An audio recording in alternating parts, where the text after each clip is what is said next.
como quienes intentaron arrojarse a las vías del autobús, ¿no? No les funcionó, afortunadamente. Ok.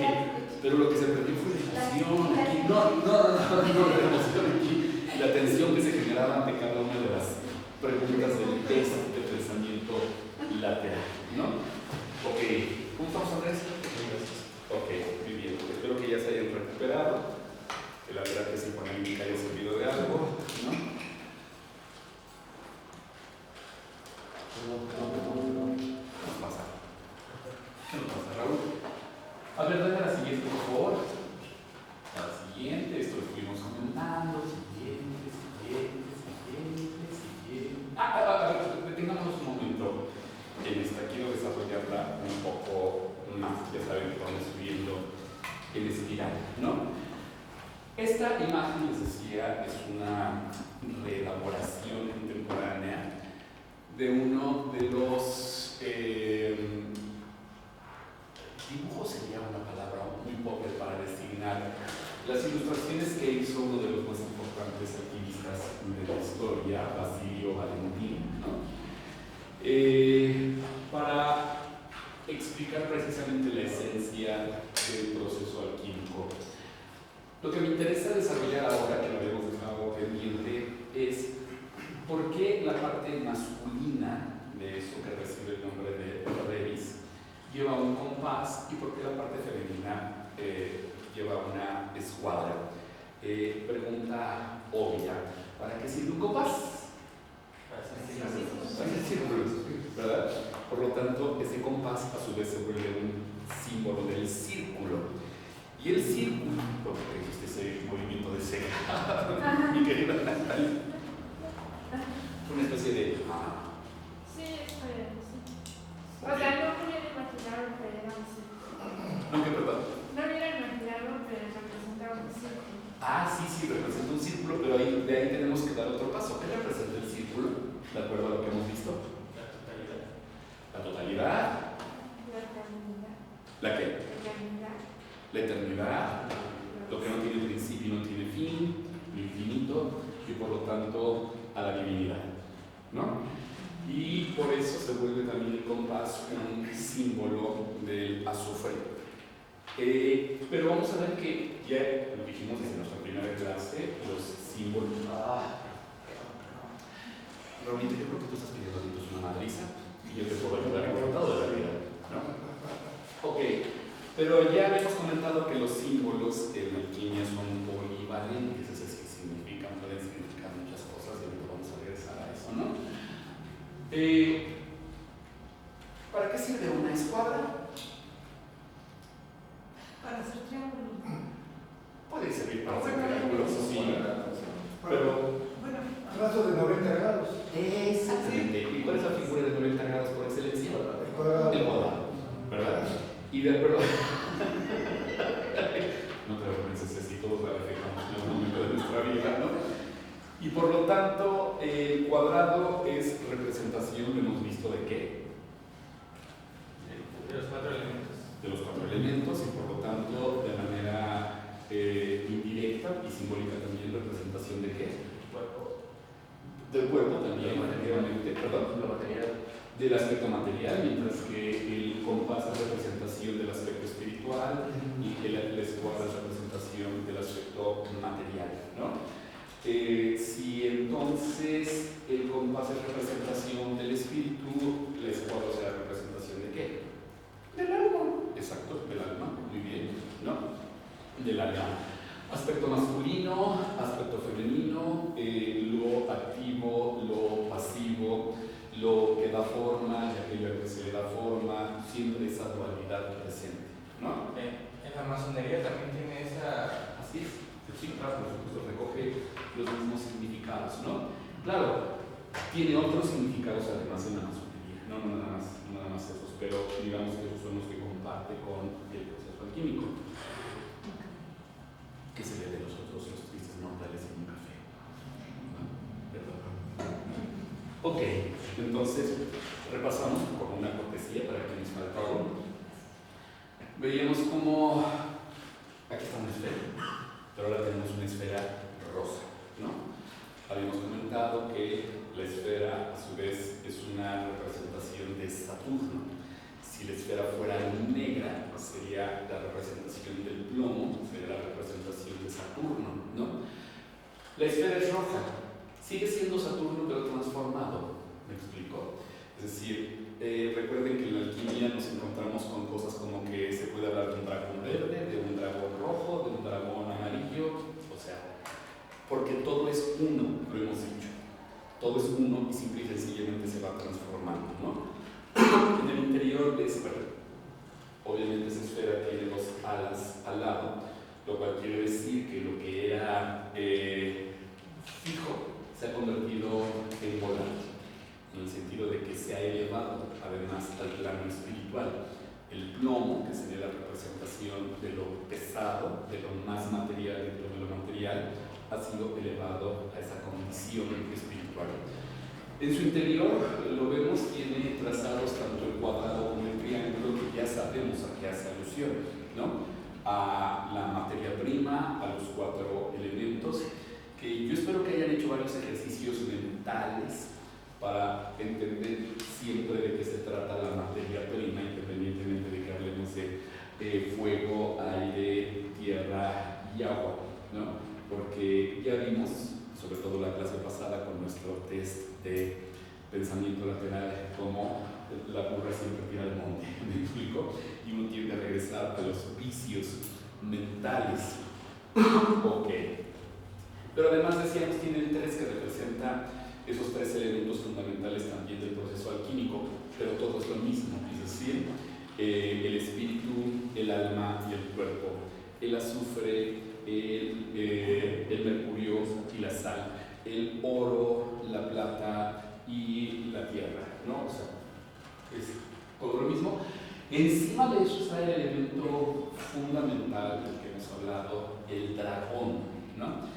El dragón que representa a Mercurius, pero ahora entendido Mercurius como la fuerza que mueve a todo el universo, ¿no? La energía que mueve a todo el universo, y cómo nuestra relación con el dragón se va también transformando, ¿no? Desde ser una entidad que puede oponérsenos, ¿no? A convertirse en un aspecto favorable, en el sentido de una fuerza que utilizamos a nuestro favor para alcanzar el objetivo. Encima de eso está el andrógino, ¿no? Este ser dual, este ser bisexual, ¿no? El hermafrodita. Comentábamos, obviamente, la mitad masculina, femenina, etcétera, etcétera, ¿no? Es un resumen. Y alrededor de ellos, los planetas, ¿no? Los metales, y de eso quiero hablar precisamente el día de hoy como parte de lo que hablábamos en relación con el azufre, ¿no? Oigan, ¿vieron anoche la conjunción de la luna en Marte? ¡Qué belleza!, ¿verdad? ¡Qué belleza! Y qué perturbador ver ahí a la luna, que resultaba además asombroso porque por lo general el resplandor de la luna por naturaleza no dejaría ver a los cuerpos que están alrededor de ella. Y aquí se veía con una nitidez inmensa estando ahí pegadito, ¿no? Sí, fue algo mágico. Bueno, ya hablaremos también de eso. Entonces decíamos los 7 metales, ¿no? De este lado, los que están relacionados, o sea, no es gratuito que se encuentren del lado del aspecto femenino y por lo tanto juegan un papel pasivo, como diríamos. Abajo está Saturno, el plomo, arriba está Júpiter, el estaño, arriba está la luna. Del lado masculino, del lado activo, tenemos a Venus, tenemos a Marte y tenemos al Sol. Encima de todos ellos, Mercurio, ¿no? En el que converge absolutamente todo. Bueno, poco a poco vamos a ir regresando a esto lentito, pero constante. Siguiente, por favor.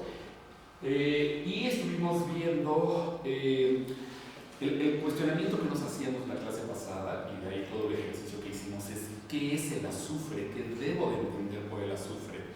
En su sentido más amplio, el azufre es lo que da forma, ¿no? Pero la pregunta obligada es ¿y qué es lo que da forma? Por ejemplo, en nosotros, ¿qué es lo que da forma? Por eso reflexionamos mucho la clase pasada sobre lo que es la forma. Bueno, comentamos algunas cosas en relación con el azufre como sustancia, que cuando ahora sí, el querido Raúl, y comenzamos a jugar acerca de lo que es cómo proyectamos formas, ¿no? Hicimos un ejercicio muy interesante de que le veían forma a ciertas cosas, hablamos de la forma en la arquitectura, bla, bla, bla, en distintos aspectos de la arquitectura, y lo que queríamos rescatar a partir de todo esto es que todas esas cosas a las que le demos forma es porque la forma habita en nosotros, esas formas habitan en nosotros. Si le veíamos forma de corazón a la vasija griega, pues porque la forma del corazón forma parte de nuestros contenidos y lo que hacemos es por lo general darle una forma al mundo a partir de los contenidos que vamos asimilando. Pero aquí tengo un aspecto muy importante que quiero resaltar, que no tocamos la clase pasada. Una cosa son las formas con las que uno va entrando en contacto a lo largo de la vida, ¿no? Y otra cosa son las formas que se encuentran en el inconsciente colectivo. Lo más importante es lograr penetrar en ese nivel de las formas, ¿no? Porque entonces eso nos aproximaría a las formas puras, ¿no? Ahorita nada más siembro la idea. Bueno, y vimos muchas formas concretas, formas abstractas, ¿no? En la arquitectura. Siguiente. Wow, reflexionamos sobre todo esto, bla, bla, bla. Reflexionamos sobre la forma en la pintura, en donde por lo general el problema es que nos dejamos llevar por lo narrativo, ¿no? Por lo meramente narrativo, por lo descriptivo, y dejamos de percibir la forma, y eso nos aproximaba al problema de la realidad. Literalizamos nuestra experiencia en relación con el mundo y dejamos de percibir la forma, lo que hay detrás, ¿no? En ese sentido, bueno, ahorita vamos a hacer un ejercicio siguiente, por favor, ¿no? Comparamos distintas formas desarrolladas en mismos temas. Esta parte de Paolo Uccello a mí siempre me parece fascinante, bla, bla, bla, bla, bla. Reflexionamos sobre el Medvedev, hablamos de las famosas 3 piezas en forma de pera de Erik Satie, que en realidad dijimos ni son 3, son 7, ¿no? Y no tienen forma de pera, y son para 4 manos. Hablamos de distintas formas, bla, bla, bla, bla, bla, bla. No es por hacerle sentir mal. Aquí lo llevamos al terreno de la poesía, ¿no? Y ahí nos fuimos acercando al meollo del asunto, donde construimos, por ejemplo, la forma en las expresiones temporales, cuando entramos en contacto con un poema, con una narración, con una obra de teatro, con una coreografía, con una obra musical, donde construimos la forma, ¿no? Ahí queda todavía más claro que la construimos en la memoria, que es un proceso interior. Estuvimos trabajando el poema de Pausas 2, el poema Pausas 2 de José Gorostiza, citamos un fragmento del capítulo 14 del Quijote, reflexionamos sobre esta frase que aunque ya habíamos citado, ahora la hacíamos explícita de Milan Kundera, de su novela La lentitud. Es una exigencia de la belleza, pero ante todo de la memoria, imprimir una forma a una duración, porque lo informe es inasible y memorizable. ¿Sí aparece la imagen, Rosa? Ok, siguiente, por favor. Casi les doy la rama cerebral, intentando encontrar aquí el rostro del torero, ¿cómo me explico? Ya lo recordaremos después, pero Ana, ¿no hacemos esta pintura? No, escuché una plática. Entonces, pero no vi la imagen. ok. Ernesto, ¿conocemos esta pintura de Dalí? Esa libra, sí, claro. Sí. Pero esa no la conocía. Roxana, ¿no? No, esa no. Bueno, ya les explicaré después con calma, porque hay todo un planteamiento, todavía se ríe un poco. Cada vez es como que, pero qué oso hicimos, ¿no? Siguiente, por favor. Siguiente. Reflexionamos sobre esto, sobre las nuevas Dalí, sobre el bigote de Hitler, bla, bla, bla. Aquí me interesa un poco detenerme en esto, pero antes, ¿crees que pudieras buscar en esa USB porque vamos a tratar de proyectar uno de los videos que había prometido pasarles. Mira, regresamos a la USB. ¿Qué haces, queridísimo? ¿Te estás burlando? A ver si aparece por ahí videos. ¿Perdón? ¿Videos? ¿Ya está todo? No, pero bájale. Bájale. Es todo. ¿Cómo se llama? Ya es el final. ¿Alguien ve ahí videos? No. A ver, súbele. Sufre fascinación. Pero que. Pues aquí hay un espacio donde dice videos, no sé si entrando ahí. A ver, ponle videos. No, Pero debería aparecer ahí como contenido de la USB. Dos para arriba, de donde estabas. De donde dice disco estable hasta abajo. No, pero esos son los de la computadora. O sea, esta pregunta por los de la unidad extraíble, que es esta. Aquí no hay archivos de video. Este es el tipo de los archivos temporales. No hay archivos de video. No puede ser. A ver, Los de texto, presentaciones de PowerPoint. Eso es todo lo que hay en la USB. seamos pacientes. Probemos con otra USB. Porque sí, recuerdo que los cargué. Y esta reflexión es importante para entender ese pequeño detalle. A ver, vamos a probar. Sí, claro que no está aquí. ¿Listo? Ahí. No. Bye. ¿Dónde está ese cuadro de Dalí que está tan... Ese está en un museo norteamericano, si mal no recuerdo. El cuadro se llama El Torero Alucinógeno. Y el problema que planteábamos, y lo vamos a retomar ahorita, era encontrar la imagen del rostro del torero. Por más que lo intentaron, como se dice en el lenguaje vulgar, tú sí me vas a entender, chafeado. Y ya después que vieron al torero, ya no pueden dejar de ver al torero, ¿no?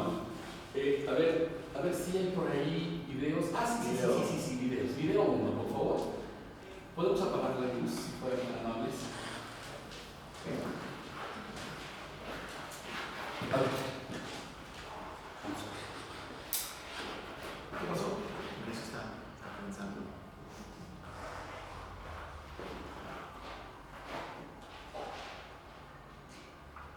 Raulito, no te tomaron así como inquieta.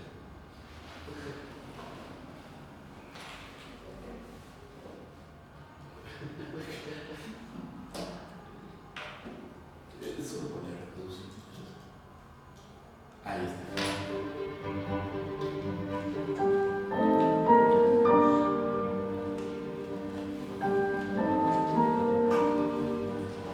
La música fue una de las influencias más importantes en el arte de Vasily Kandinsky.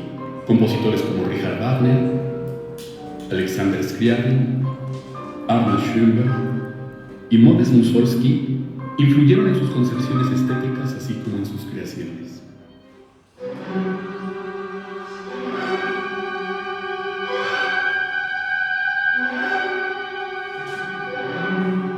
Ejemplo de ello es el uso que en sus dramas musicales hizo el compositor alemán Richard Wagner de una idea musical para representar tanto personajes u objetos como conceptos o emociones, recurso conocido con el nombre de leitmotiv.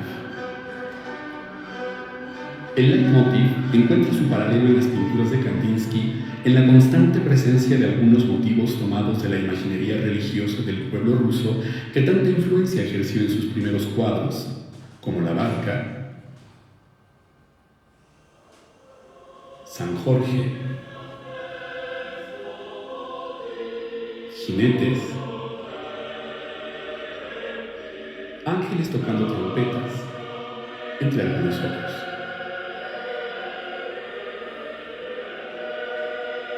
Estos motivos evolucionaron a lo largo de su obra, desde representaciones abiertamente figurativas hasta la abstracción de las líneas que los conforman,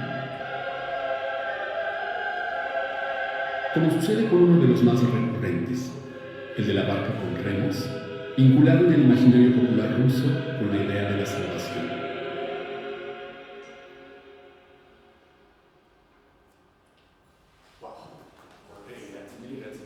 ¿Podemos prepararnos un segundo, por favor?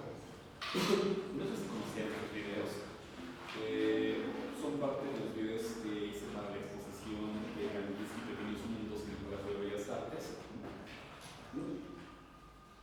Y, bueno, espero que se haya entendido, ¿no? Aunque la hemos escuchado. A ver.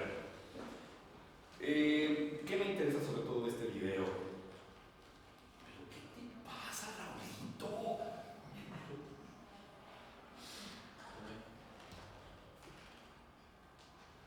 ¿Por qué quitaste el video? Por menso. A ver. Ceci sí sabe, estoy seguro. Es posible que alguien más también. ¿Conocen la obra con la que se inició el video? Es Tchaikovsky, ¿no? Las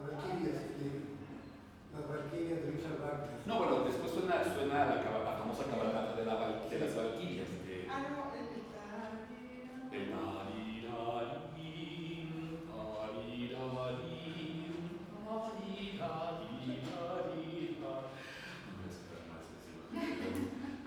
¿alguien conoce la obra?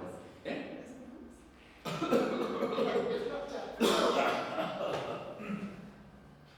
¿No? Ve preparando el video para que se les quite otra vez, si no lo van a ver 30 veces hasta que lo memoricen. No, a ver, voy explicando. Es el inicio del primero de los llamados cuartetos, de los llamados tríos elegíacos de Rachmaninoff. Es un trío bellísimo. Rachmaninoff nació en 1873. Tchaikovsky murió en 1893. Rachmaninoff estaba a punto de cumplir 20 años cuando murió su héroe musical, Tchaikovsky. Este trío elegíaco en un solo movimiento, Rachmaninoff lo compuso y se lo dedicó a Tchaikovsky, era como un homenaje a Tchaikovsky, ¿no? Lo triste de esto es que se convierte en una prefiguración de la muerte de Tchaikovsky, ¿no? Ya cuando murió Tchaikovsky, entonces Rachmaninoff sí escribió un segundo trío elegíaco, ¿no? En re menor, mucho más largo, pero ahora sí, ya sabiendo que había fallecido Tchaikovsky. Lo interesante de este trío elegíaco es lo siguiente. La gente no se da cuenta, y uno tendría que preguntarse, ¿y por qué tendría que darse cuenta? De que ese tema tan simple y tan maravilloso, estamos en modo menor, sol menor, sol, la, si bemol, re, no es más que el tema del concierto para piano y orquesta de Tchaikovsky, pero al revés. En la cara de sí, oh, sí. Es decir,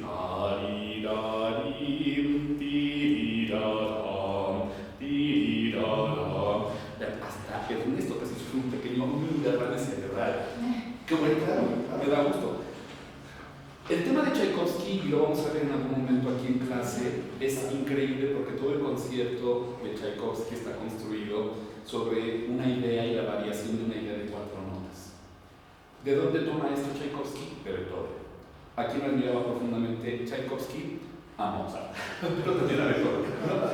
Digamos, el músico por el que más admiración sentía Tchaikovsky era Mozart, pero sentía una enorme deuda con Beethoven por la capacidad que tenía Beethoven para construir enormes formas, que es lo que me interesa, a partir de elementos muy simples, ¿no? Esto se vuelve muy interesante y para eso deberíamos de tener una clase especial, ¿no? En una cantina, ¿no? Porque cosa curiosa, para que a su vez Beethoven llegara a ese tema, a ese motivo de 4 notas tan famoso que utiliza en la Quinta Sinfonía y que está presente en los 4 movimientos de la Quinta Sinfonía, Beethoven tuvo que recorrer un camino muy largo. Es decir, porque ese tema aparece en muchísimas obras de Beethoven, ¿no? Desde una sonata opus 6 para 4 manos, el tercer concierto para piano y orquesta, el cuarto de los cuartetos opus 18, la cosa. ¿Por qué quiero hacer énfasis en esto? Porque, digamos, después de haber, y no es que yo lo haya descubierto, ¿no? Dios me libre de apropiarme de ideas, pero después de dedicarme toda la vida, no solamente a la historia de la música, bueno, a la música, a la historia de la música y a la historia del arte, puedo decir que hay ciertos artistas que son, digamos, elegidos por el espíritu para que se manifieste algo que trasciende al individuo, ¿no? El mismo Kandinsky decía lo siguiente y lo deja asentado en su famoso libro de lo espiritual en el arte, que fue publicado en 1912, fue escrito en 1911, pero fue publicado en 1912, y es el ensayo en el cual Kandinsky ofrece los fundamentos del arte abstracto, ¿no? Pero hay una parte muy interesante de ese ensayo, todo es muy interesante, ¿no? Pero hay una parte muy interesante en la que Kandinsky dice, y además me interesa mucho porque en Kandinsky coexistían en perfecto equilibrio, digamos, su hemisferio izquierdo y su hemisferio derecho. Kandinsky, no sé si lo sepan, comenzó a pintar muy tarde, nacido en 1866, no en 1944, pero porque primero hizo una carrera totalmente técnica, una carrera científica, ¿no? Y no fue sino hasta después que ya se dedicó al arte. ¿Por qué menciono esto? Porque entonces Kandinsky tenía por un lado toda la herramienta racional, digamos, para poder justificar desde la racionalidad lo que iba descubriendo en el arte, ¿no? Que es algo que por lo general se les critica a los artistas, en el sentido de que cometen, digamos, errores a la hora de tratar de justificar desde el punto de vista racional porque no cuentan con la herramienta lógica para hacerlo. ¿Me voy explicando? ¿Sí? En Kandinsky tenemos un ejemplo de ese maravilloso y perfecto equilibrio. Entonces, Kandinsky va desarrollando sus razonamientos en ese ensayo y hay un punto... ¿Por qué no me dijiste? Hay un punto en el que dice claramente, ¿no? Dice, todos los recursos para crear son válidos siempre y cuando se apeguen al principio de necesidad interior. Ahí tenemos ya para rato, ¿no? O sea, dice, todos los principios para crear, y él se está refiriendo obviamente en este caso a la pintura, pero trasciende el aspecto meramente pictórico. Dice, todos los recursos para pintar son válidos siempre y cuando se apeguen al principio de necesidad interior. Hay que recordar que llamamos necesario a aquello sin lo cual las cosas no pueden ser. Decimos que es necesario porque no puede ser de otra manera, si puede ser de otra manera no era necesario, ¿no? Kandinsky dice entonces, y a su vez, el principio de necesidad interior debe de ser el resultado del principio de la necesidad de entrar en contacto con el alma, ¿no? ¡Wow! Interesante.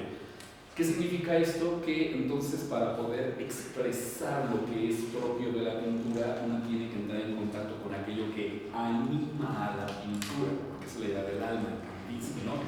¿Qué es aquello que anima a la pintura? De tal forma que entonces Kandinsky va razonando y eliminando todo aquello que no tiene que ver con la esencia de la pintura. Kandinsky llega a la conclusión de que la esencia de la pintura es la forma y el color, ¿no? Forma y color. Toda pintura que se base en algo que no sea forma y color está traicionando la esencia de la pintura. La pintura había sido así hasta antes, ¿no? Es decir, la pintura era histórica, es decir, la pintura narraba pasajes históricos, mitos, o era figurativa o era representativa, ¿no? Kandinsky decía, eso no es la esencia de la pintura. Y el paso obligado entonces es el surgimiento de la pintura abstracta, aunque ya vimos que con anterioridad Hilma af Klint había dado el paso hacia la abstracción, ¿no? Pero el que sí lleva a cabo toda esta justificación es Kandinsky. Y eso resulta muy interesante, forma y color. principio de necesidad interior, ¿no? ¿Qué es aquello que quiere expresar nuestro interior, ¿no? El resultado del contacto con el alma. Por lo tanto, Kandinsky está diciendo, todo aquel verdadero artista lo que tiene que buscar es descender a las profundidades de sí mismo, entrar en contacto con el alma, y a partir de eso, después de haber escuchado al alma, plasmar lo que el alma le dice. Lo cual nos remite una vez más a lo que han dicho muchos artistas, en el sentido de que, por ejemplo, Borges diría que el creador, el escritor, no es más que un amanuense del espíritu, ¿no? El escritor lo único que hace es ponerse al servicio de lo que el espíritu le dicta, y es el punto al que quiero llegar. Con Beethoven, por ejemplo, parecería que en Beethoven va bulliendo algo, ¿no? Que él no sabe qué es, ¿no? Como muchos artistas no saben qué es, ¿me explico? Porque obedecen a un impulso que trasciende la conciencia individual, ¿no? Es que venía una idea importantísima, pero ahorita la retomo. Entonces, Beethoven es uno de esos artistas, ¿no? Siente que algo está intentando manifestarse desde el fondo. Ah, sí, ya me acuerdo de lo que iba a decir. No sé si sepan que hay toda una teoría literaria histórica, que habla del hecho de que Dante Alighieri pertenecía a una especie de fraternidad o secta conocida como los Fedeli d'Amore, los Fedeli d'Amore. Cosa curiosa, no se está refiriendo a los Fedeli del amor, ¿no? A los Fedeli d'Amore, es decir, a los fieles de amor. Pero entonces uno podría trivializar la expresión y pensar en el amor. ¿El amor? No. Se está refiriendo en el fondo a los que son fieles al amor, como esto de lo que estamos hablando. Si lo expresáramos en términos alquímicos, sería los fieles de Mercurius. Es decir, aquellos que son fieles a esa fuerza que mueve al mundo. Y es muy interesante entonces abordar tanto la obra, digo obviamente de los tres más importantes poetas de esa época, como lo serían Dante, Petrarca y Boccaccio, desde esta perspectiva, porque todo cobra sentido. Y la mujer se convierte en un símbolo solamente, ¿no? En un vehículo de expresión de algo que la trasciende a ella y que impacta al poeta. Pero a su vez el poeta tiene que trascender la imagen de la amada para poder expresar lo que está detrás de la amada, ¿no? Que hemos comentado que es lo mismo que sucede, por ejemplo, con Tristán e Isolda, ¿no? Tristán e Isolda lo que quieren conocer es qué hay detrás de eso, qué hay detrás de Tristán y qué hay detrás de Isolda, ¿me explico? Se dan cuenta de que hay una fuerza que los trasciende a ellos, pero que se expresa a través de ellos, ¿no? Saludos, ¿no? Hay una fuerza que está detrás de Beatrice, Portinari, hay una fuerza que está detrás de Laura, hay una fuerza que está detrás de esos personajes. Y eso es lo que ellos quieren saber, cuál es esa fuerza. Y cómo esa fuerza se está valiendo de ellos para dar testimonio de su ser. Eso es alquimia pura, ¿no? Ok, ahora, ¿a dónde voy con esto? Voy regresando poco a poco. ¿Por qué quería mencionar lo de Dante? Porque Dante se da cuenta de que para poder hablar de eso necesita dominar la forma. Y ahí estamos en los terrenos alquímicos. Necesita dominar la forma. Ustedes saben muy bien, ¿hemos hablado aquí de Beatrice Portinari? ¿Sí? ¿Poco? ¿Mucho? No. ¿Poco? Ok. No sé si hemos dicho que Dante nace en 1265, Beatrice unos meses después, pero ya en 1266. Beatrice muere en 1290, poco menor de 25 años. Y es entonces que entre 1292 y 1293 Dante escribe este famosísimo libro conocido como La Vita Nuova, ¿no? Que es una colección de poemas dedicados a Beatriz, escritos en el estilo de la época en el sentido de que no solamente es la colección de poemas, sino la explicación de los procesos que condujeron a esos poemas, lo cual lo vuelve muy interesante, ¿no? Entonces, sin embargo, Dante para ese momento obviamente tiene 25, 26, 27 años, ¿no? Dante, para cuando escribe este libro, claro, ya era un hombre, un poeta portentoso, pero él se da cuenta de que todavía no domina lo suficiente el lenguaje y la forma para expresar eso que quiere expresar. Y eso que quiere expresar obviamente trasciende la figura física de Beatriz. ¿Sí me explico? Lo que en el fondo Dante quiere expresar, pues esa divinidad, ¿no? O sea, dar el salto hacia lo que hemos comentado que sería la grande belleza, ¿no? Y es muy interesante cómo al final de la Vita Nuova, Dante le dice claramente a Beatriz que no seguirá hablando de ella sino hasta que domine, hasta que encuentre el lenguaje, la forma adecuada para hacerle justicia, ¿no? Obviamente pasarán algunos años y después ya comenzará con la escritura de la Divina Comedia, pero quiero insistir ahorita en esto, quiero detenerme en esto, el dominio de la forma. ¿Qué implica el dominio de la forma en Dante? Y lo vamos a ver, y es lo que se hemos estado trabajando. No significa poner, sino quitar. No significa adquirir, sino quitar todo aquello que estorba para que uno se convierta en el recipiente a través del cual el espíritu adquiera forma. ¿Sí me explico? Sí.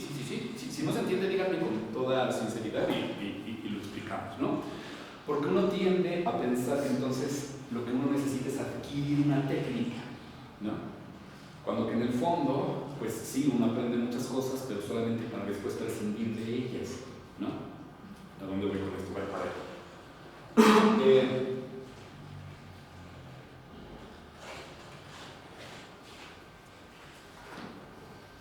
No se nos olvide que tenemos que regresar a Beethoven, a Rachmaninoff, a Tchaikovsky y a Grieg. ¿No se nos olvida? No. Ok. Podríamos decir que todos los lenguajes siguen un cierto proceso de evolución, ¿no? En ese sentido, por ejemplo, creo que ya habíamos mencionado este libro increíble, Alpazor, de Vicente Huidobro. No sé si lo han leído, si no, ya se están tardando muchísimo. No lo hemos leído todavía, ya nos tardamos, ¿sí? No, es un libro increíble. Cosa curiosa, Vicente Huidobro, mira qué curioso, Vicente Huidobro nació en 1893, el año de la muerte de Tchaikovsky. Cosa curiosa, ¿serán casualidades? No, ¿será que me estoy chequeando? Y él desarrolló una teoría literaria conocida como creacionismo. Y el creacionismo juega mucho con esta idea de que el escritor debe de convertirse en una especie de divinidad creadora. Por lo tanto, el escritor tiene que romper con los esquemas establecidos para encontrar nuevas formas de expresión y poder continuar con ese juego, digamos, de la divinidad, ¿no? Si pensamos sobre todo en términos del hinduismo, ¿no? Este libro, lo habíamos comentado, está dividido en 7 cantos extraordinarios.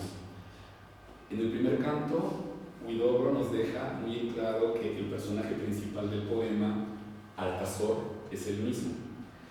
Y este personaje se deja caer en un paracaídas y lo que narra, digamos, el poema, en el caso de que sea narrativo, es esa eterna caída de Alcazor. Pero vemos más bien cómo Alcazor es el lenguaje que se deja caer y que en esa caída se va transformando. Y el poema se vuelve un ejemplo de esa transformación, porque el lenguaje se va a ir transformando. Pero para ir transformando el lenguaje, entonces, Huidobro Alcazor, tiene que ir generando imágenes que en apariencia son absurdas. Por ejemplo, el canto primero comienza diciendo: Alcazor, ¿por qué perdiste tu primera serenidad? ¿Qué ángel malo se paró en la puerta de tu sonrisa con la espada en la mano? ¿Quién sembró la angustia en las llanuras de tus ojos como el adorno de un dios? ¿Por qué un día de repente sentiste el terror de ser? Y esa voz que te gritó vives y no te ves vivir, ¿Quién hizo converger tus pensamientos al cruce de todos los vientos del dolor? Se rompió el diamante de tus sueños en un mar de estupor. Estás perdido, Altazor, solo en medio del universo, solo como una nota que florece en las alturas del vacío. No hay bien, no hay mal, ni verdad, ni orden, ni belleza. ¿En dónde estás, Altazor? Si después de esto, terminando la clase, no salen corriendo por su ejemplar de Altazor aquí a la librería, algo mal está en ustedes, ¿no? Después de ese planteamiento brutal, entonces comienza a transformar el lenguaje unívocro. De pronto dice: la nebulosa de la angustia pasa como un río y me arrastra según la ley de las atracciones. La nebulosa en olores solidificada huye su propia soledad. Siento un telescopio que me apunta como un revólver. La cola de un cometa me azota el rostro y pasa relleno de eternidad, buscando infatigable un lago quieto en donde refrescar su tarea ineludible. Uno siente así como un enorme tsunami de imágenes porque el lenguaje comienza a reflejar su propio juego, ¿me explico? Digamos, Kandinsky aplaudiría eso. Ya no es el lenguaje al servicio de lo narrativo, de lo anecdótico, que es uno de los principios del creacionismo. No hay por qué narrar nada, o sea, no tiene por qué ser descriptivo, sino jugar con el lenguaje, ¿no? Y así comienzan. Es que de verdad uno no sabe ni por dónde. Mira, donde ponga uno el ojo hay algo fantástico. Dice: cae la noche buscando su corazón en el océano. La mirada se agranda como los torrentes y en tanto que las olas se dan vuelta, la luna, niño de luz, escapa de alta mar. Mira este cielo lleno, más rico que los arroyos de las minas. Yo sé que esto te encantaría, Roxana, porque... Yo ya lo tengo, sí, es excelente. Ok, porque tú te dedicas a haiku, ¿no? Sí. Vuela. Así es. Y conforme va transcurriendo el libro, va, insisto, deconstruyendo el lenguaje, y hay un capítulo donde dice, por ejemplo, juega con la palabra molino, ¿no? Y dice: jugamos fuera del tiempo y juega con nosotros el molino de viento, molino de viento, molino de aliento, molino de cuento, molino de intento, molino de aumento, molino de ungüento, molino de sustento, molino de tormento, molino de salvamento, molino de advenimiento, molino de tejimiento, molino de rugimiento. O sea, ¿de cuántas cosas puede imaginar que es un molino? Son páginas y páginas nada más de molino. Me recuerda a mi hijo que el otro día de pronto dice: Estados Unidos de Norteamérica. Se queda pensando y dice: Estados separados de Norteamérica.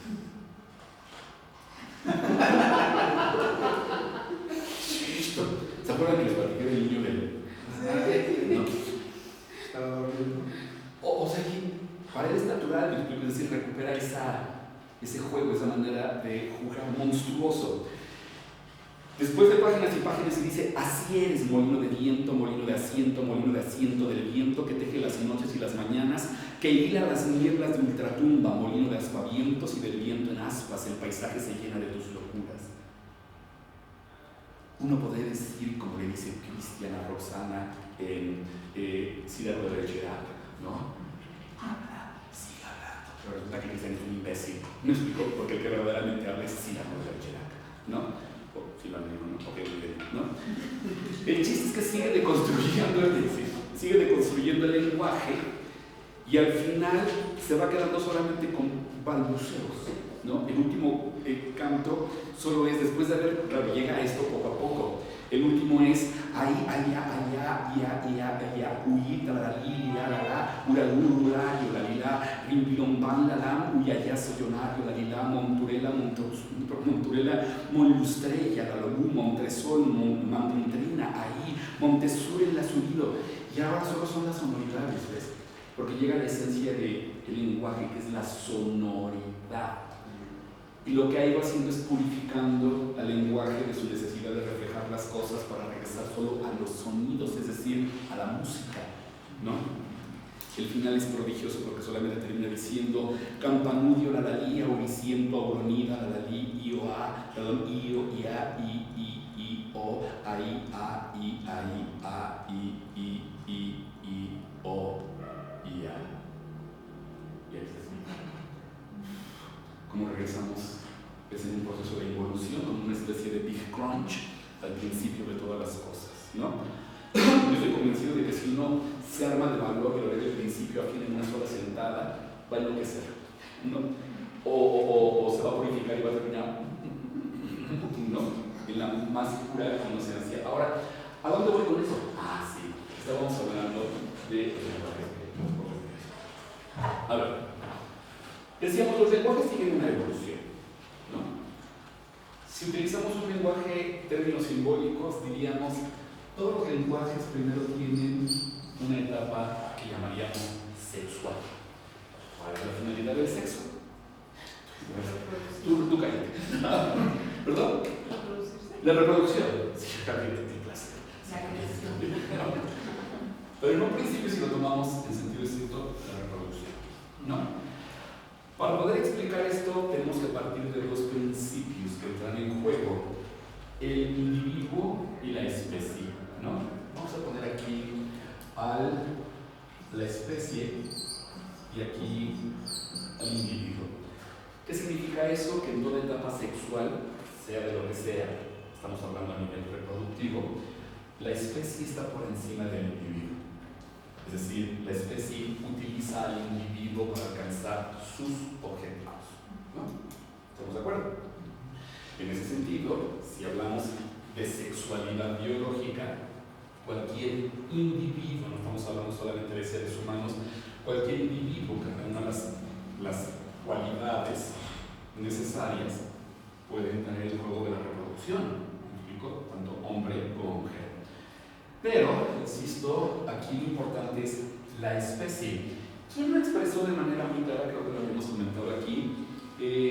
Arthur Schopenhauer, ¿no? En la metafísica del amor. Cuando dice, cuando dos enamorados se contemplan con profundo arrobamiento, no se dan cuenta de que ya están procreando un tercero. ¡Wow! ¿No? Ellos piensan que están tomando decisiones. No, es la especie, o lo que él llamaría la voluntad de existir, quien está tomando decisiones por ellos, ¿no? Y los está utilizando. Ok. Si pensamos, por ejemplo, a nivel de otro tipo de lenguajes, por ejemplo, la poesía. Aquí la especie es la poesía, ¿no? Uno es el individuo. Y hay un momento en nuestra vida en el que uno dice, sí, lo que me gusta es la poesía. No importa de quién, pero lo que me gusta es la poesía porque he descubierto que hay un juego fuera de lo habitual, fuera del lenguaje cotidiano en la poesía. Y lo que me gusta es ese juego. ¿Sí me explico? Entonces, uno puede leer hasta la peor poesía que en esos momentos estás fascinado con ese juego, ¿no? Pero conforme va avanzando uno en el conocimiento de ese juego, inclusive del juego sexual, ahora sí hablando a nivel biológico, conforme uno va avanzando, si va adquiriendo conciencia, se va volviendo exigente. Y entonces se pasa a una segunda etapa, que sería una etapa erótica, ¿no? En la etapa erótica se invierten los elementos. Ahora el individuo está por encima de la especie. ¿Cuál es la finalidad del juego erótico? Ahora sí. El placer. Pues parece que van a quedar embarazados si lo dicen. O sea, el placer. El placer, me explico. En el juego erótico se atenta contra la especie. Los métodos anticonceptivos son un atentado contra la especie. Es evidente que si estamos utilizando métodos anticonceptivos, lo que menos queremos es reproducirnos y lo que queremos es experimentar placer, ¿no? Pero si realmente hemos tomado conciencia de ese placer, ya no nos relacionamos con cualquier persona, ¿no? Lo voy a decir de manera muy vulgar, no cogemos con cualquiera, ¿me explico? Somos selectivos. Vamos bien hasta ahí. Lo voy a explicar a través de la figura de un gran pianista y director de orquesta que seguramente conocen, Vladimir Ashkenazy, ¿no? El gran pianista y director de orquesta ruso, ¿no? ¿Lo conocemos? Ernesto, tenemos que ir a ver juntos. No, a ver. Vladimir Ashkenazy todavía vive. Nada más para que vean de qué lado más marihuana. Recordarán que cuando Nikita Khrushchev era el premier de la Unión Soviética, después de sustituir a Stalin, intentando demostrar la superioridad del sistema socialista por encima del sistema capitalista, instituyó el famoso concurso Tchaikovsky, ¿no? La primera versión fue para piano, después surgió la versión para violín, la versión para violonchelo y para canto, inclusive. Entonces, Nikita Khrushchev dijo, le vamos a demostrar a Occidente que nuestros pianistas son los mejores del mundo, ¿no? Y tómala que en el primer concurso Tchaikovsky, un gringo tejano, ¿no? Como de 2 metros, ¿no? Van Cliburn gana el concurso Tchaikovsky. ¡Ah! Es famosísima la imagen de Khrushchev poniéndole la medalla a un norteamericano que humillación. Lo había creado exactamente para lo contrario y le salió el chirrión por el palito, ¿no? Le tiro por la cara, ok, ¿no?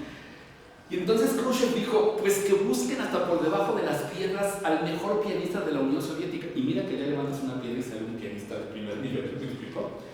Resultaba que el mejor pianista de la generación era Vladimir Ashkenazy, pero no quería participar en el concurso Tchaikovsky porque no le gustaba el concierto para piano de Tchaikovsky, ¿no? Y era obra obligada. Khrushchev se la puso fácil, le dijo, o participas en el concurso o te vas a Siberia a sembrar papas. Bueno, dijo, bueno, ¿no? Participó y ganó el concurso Tchaikovsky, ¿no? Pero a los pocos meses de ser toda la Unión Soviética, emigró a Occidente y obviamente eso le costó algunas piedras en la vesícula biliar a Khrushchev. ¿Me explico? ¿Para dónde voy con esto? Después de ser un pianista de ese nivel, Ashkenazy se dedicó a dirigir orquestas. Digo, claro, siempre siguió tocando el piano y siendo un gran pianista, pero se dedicó a dirigir orquestas.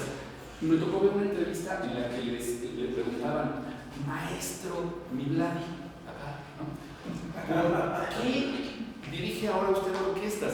Y dijo algo que creo que todos los que nos dedicamos de alguna manera al arte, ¿no?, entendemos muy bien. Dijo, cuando uno es adolescente, a uno lo que le gusta es la obra, no la versión de la obra. ¿Me explico? Si escuchas la Quinta Sinfonía de Beethoven, no importa si la tocan los bombarderos de Toulouse, el Mario Vargas o quien sea, lo que te gusta es la Quinta Sinfonía de Beethoven y te emociona. Sí, yo tengo por ahí mi coma de disc de la Quinta Sinfonía que compré cuando tenía 13 años. Lo guardo por cariño, nada más, y por agradecimiento. Digo, y en aquel entonces me emocionaba hasta las chanclas y ya me sentía yo cara ya, ¿no? Porque lo que le gusta a uno es la obra, dice Ashkenazy. Pero conforme va pasando el tiempo, ya no te gusta solo la obra, sino lo que te gusta es la versión de la obra o las versiones de la obra. Y dices, me gusta la versión de fulano, la versión de mengano, bla, bla, bla. Estamos aquí. El individuo está por encima de la especie, ¿no? Ahora, en la poesía, lo que te gusta ya no es tanto la poesía, que sí, sino ciertos poetas, ¿no? Sí lo voy a explicar. Entonces te vuelves selectivo. Decías que Ashkenazy dice, pero el problema es que uno no puede agarrar de las versiones que te gustan, por ejemplo, de la Quinta Sinfonía, no puedes recortar este pasaje de la de Bernstein y pegárselo a la de Karajan y pegárselo a la de Gardiner y hacer tu versión, ¿me explico? Si como no se puede hacer eso, dirijo orquestas para hacer mi versión. ¡Wow! Interesantísimo, ¿no? Porque en ese momento se entra a lo que dentro de esta evolución llamaríamos la etapa del amor. Amor entendido ahora como creatividad, ¿no? Como creatividad. Podríamos decir que esas dos etapas son de cierta manera egoístas, pero aquí es el egoísmo de la especie y aquí es el egoísmo del individuo, ¿no? Pero en la versión del amor se trasciende ese egoísmo porque ahora uno tiene que ser creativo para proponer algo que no hay. Es entonces cuando, por ejemplo, en la poesía uno dice, pues, por más que me guste este poeta o esta poeta, la verdad, no dicen lo que yo quiero decir y ahora soy yo quien va a escribir. Se trasciende al otro, me explico, para enfrentarse a uno mismo, para descender a las profundidades de uno mismo. Y entonces se convierte en la etapa creativa, la etapa del amor, ¿no? ¿Por qué? Porque entonces el individuo se enfrenta al individuo, ¿no? El individuo se enfrenta a sí mismo en este proceso creativo. Claro, a lo largo de todo este proceso aprendió un lenguaje, y ese lenguaje implica, por supuesto, la forma. Pero cosa curiosa, cuando llega aquí, se desprende de todo lo aprendido para proponer una nueva forma. La pregunta sería, ¿él le da forma a la palabra? O más bien, gracias a todo este proceso, la palabra le dio forma a él. Es un círculo virtuoso, ¿me explico? Ya no se puede diferenciar. Alguna vez citábamos, y si no, pues lo hacemos y lo vamos a retomar después, esa frase de René Ney, en este libro llamado Trovadores y Troveros, que dice: el amor masculiniza a la mujer y feminiza al hombre en un constante juego despierto, cuyos personajes ya no saben quiénes son ni en qué se transforman. No está hablando a nivel de amor físico, es decir, el proceso creador te transforma. En el contrario, podemos decir, el amor transforma al intérprete en creador y al creador en intérprete en un constante juego despierto, es decir, consciente, ¿no? Cuyos personajes ya no saben quiénes son ni en qué se transforman, porque se reconoce, es eso lo que veíamos ahí en el Revis, ¿me explico? Ahora los dos se funden, azufre y mercurio se funden en una sola cosa, ya no hay separación, eso es alquimia pura. Y esto, entonces, a final de cuentas, conduce a la liberación, ¿no? Liberación. Me voy explicando, ¿no? Entonces decía precisamente Askenazi, creo que Askenazi lo describió de manera muy clara, ¿no? Primero te gusta la obra, después solo te gustan las versiones, y después ya no te gustan las versiones, lo que te gusta, sientes la necesidad de expresar lo que solo tú puedes decir, ¿no? O lo podemos decir de otra manera: eres elegido por el Espíritu para decir de esa obra lo que nadie ha dicho. Oh, interesante. No es lo que tú, sino aquello para lo que tú has sido elegido. ¿Vamos bien hasta ahí? Ok. Regresamos por un momento a Beethoven. Entonces, en esos grandes creadores, ¿ya hablamos de los vasos comunicantes? No. Pero supongo que si llevan una buena clase de física en el jardín de niños, ¿no? Aprendieron lo que es un vaso comunicante. Adriana, me dicen así que no. Te veo nerviosa, Adriana. Te veo nerviosa. Mira, pues. Te veo nerviosismo. ¿Sabemos lo que son los vasos comunicantes, Ernesto? No son esos que traen tulitos. No, pero suena muy interesante. Esos son los escuchantes. Sí, no son los teléfonos de hilo, no. Son estos vasos de cristal. Exactamente, pero todos están comunicados en la parte de abajo por un tubo. Sí los conocía, pero no sabía que son vasos comunicantes. De tal manera que, de acuerdo al principio básico de los vasos comunicantes, si tú viertes líquido por uno de ellos, los demás irán subiendo al mismo nivel, ¿me explico? Si no se llena primero uno y el otro, sino porque están comunicados, el agua tiende a subir de manera homogénea de nivel. ¿Vamos bien hasta ahí? ¿Cuál es la analogía que quiero establecer y que tiene que ver con lo que estamos viendo? Cada uno de nosotros, de acuerdo a la alquimia, sería como uno de esos vasos. Estamos conectados por ese tubo del fondo y esa agua, digámoslo así, trata de salir a través de nosotros, pero toma la forma que somos nosotros como vaso, ¿no? Lo ideal sería que nosotros no pusiéramos resistencia para que el agua llegara hasta arriba y se desbordara más allá de nosotros mismos. El gran problema, y eso es lo que señala la alquimia, es que nosotros le ponemos obstáculos al agua y el agua en algunos vasos se atora. Pero hay otros vasos en donde sí aflora, ¿me explico? Que alguien sí diría que esos vasos en los que el agua no se atora y desborda al individuo son esos espíritus elegidos. No. Regresamos a Beethoven. De verdad es muy interesante cómo Beethoven siente esa necesidad de darle forma a ese motivo de las 4 notas que va a alcanzar su máxima expresión en la Quinta Sinfonía.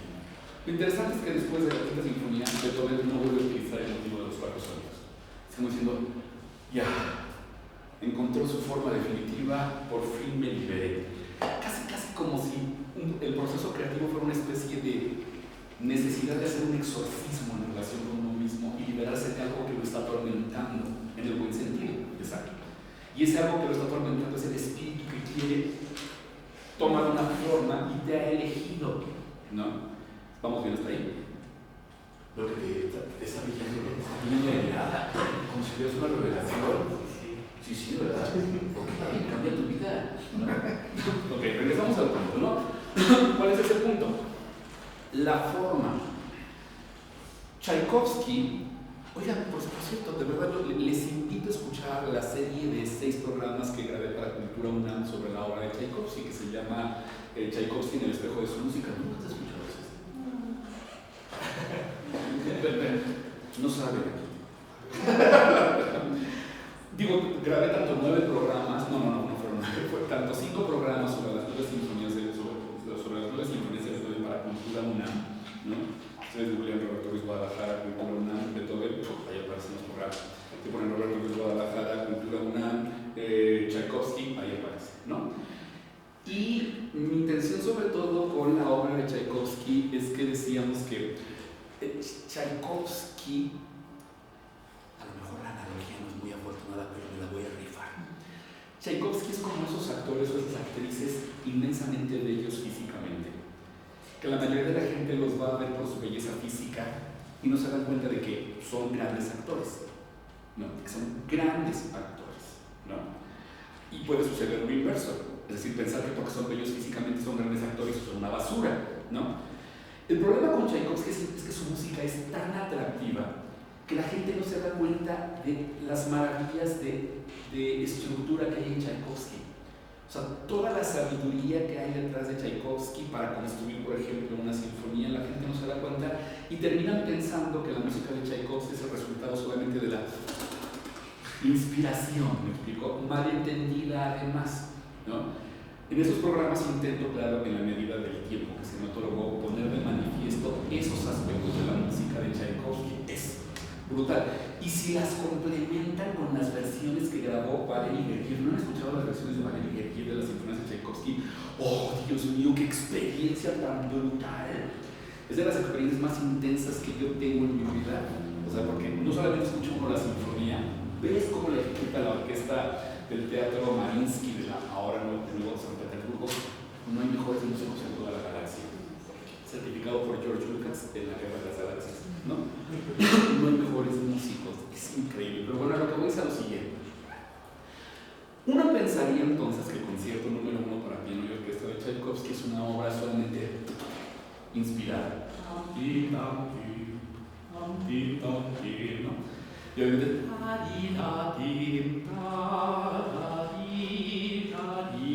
la gente no se da cuenta, por ejemplo, en ese tema, que siguen siendo los 4 sonidos pero comentados. El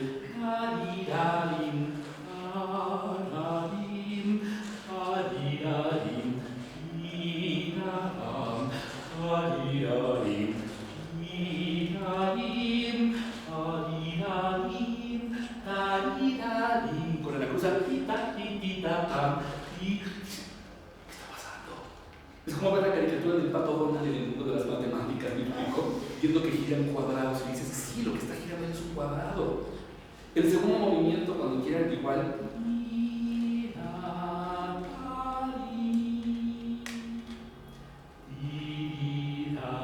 Y comentario.